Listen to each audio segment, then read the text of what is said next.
management of cervical cancer screening and HPV vaccination programs during and after the COVID-19 pandemic.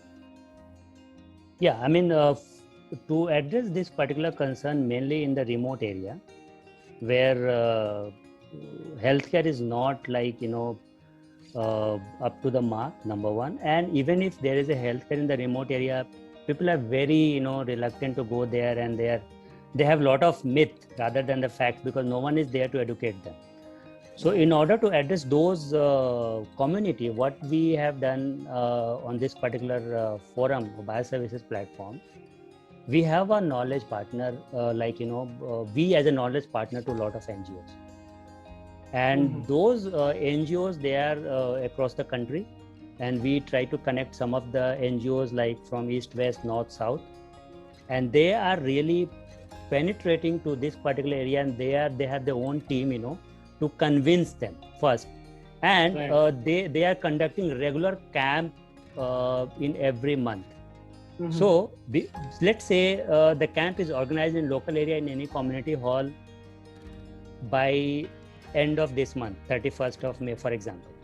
So they usually start campaigning, convincing door to door. After pandemic, again we are going to adopt the same thing for the screening part. So volunteers from the NGO, they are playing very important role. But as a scientific community, what we are doing, whatever the recent development is there. For example, earlier everybody knows, if we get vaccinated today, after 6 months we are going to get the second dose. But today I just acknowledge and update the knowledge part, that we can go up to the 15 months, 12 to 15 months actually.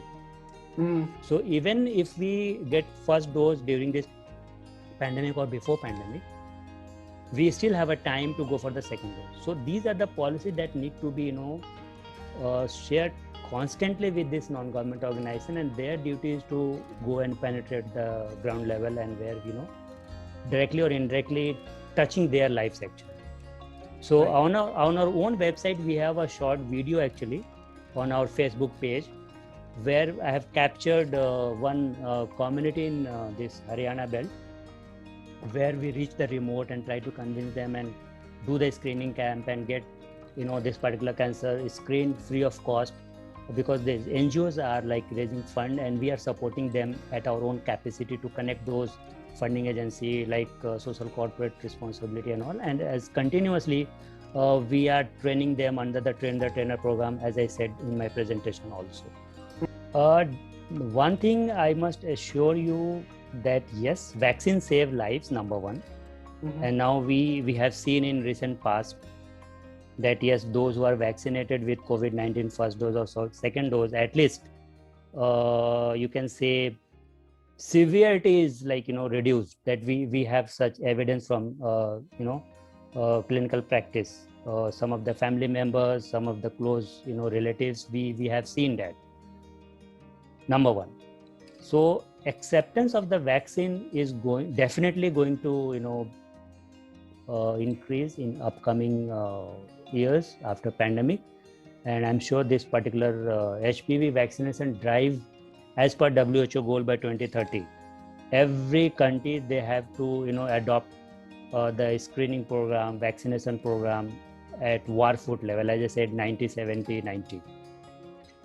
Take home message is cervical cancer is 100% preventable.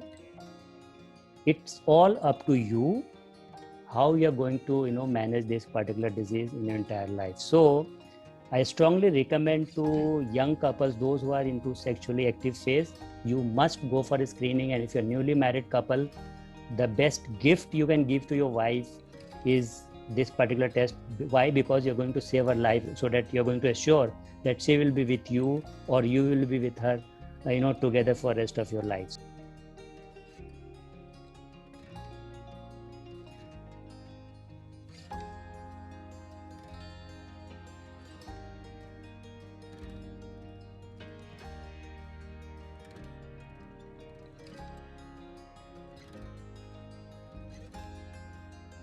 Yes, this is a very valid and important question, because nobody think about the male screen. And this test is recommended for both male and female, number one. vaccination is definitely yes for both and male and female, but because of the limitation on the sampling of the male as compared to the female, because to collect the sample from the cervix by expert was very much well established, but male was, because number one, male was not very much affected as compared to female. That is why nobody considered them as one of the correct. we can say prime target. But yes, because it's STI, sexually transmitted infection, both the genders are equally responsible to transmit this particular virus from each other. Correct. So in case of male also, it's a very good opportunity to collect the semen sample and send it to the lab. In that case, you don't need any kit actually. Another advantage with the male screening, you don't need any kit. We just need a sterile vial, send the semen sample to the lab. Right. So we can reduce at least transmission of this virus from male to female.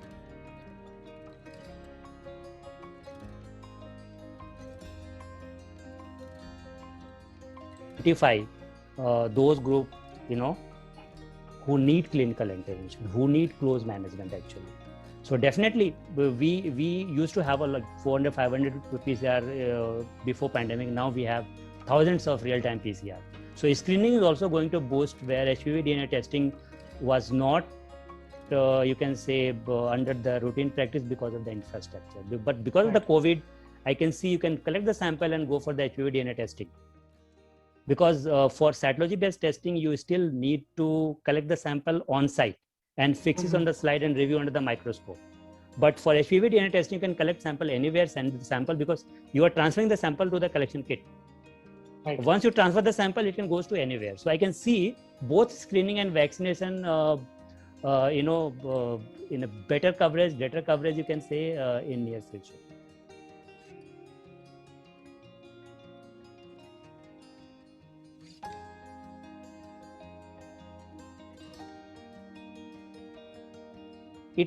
It depends upon the age.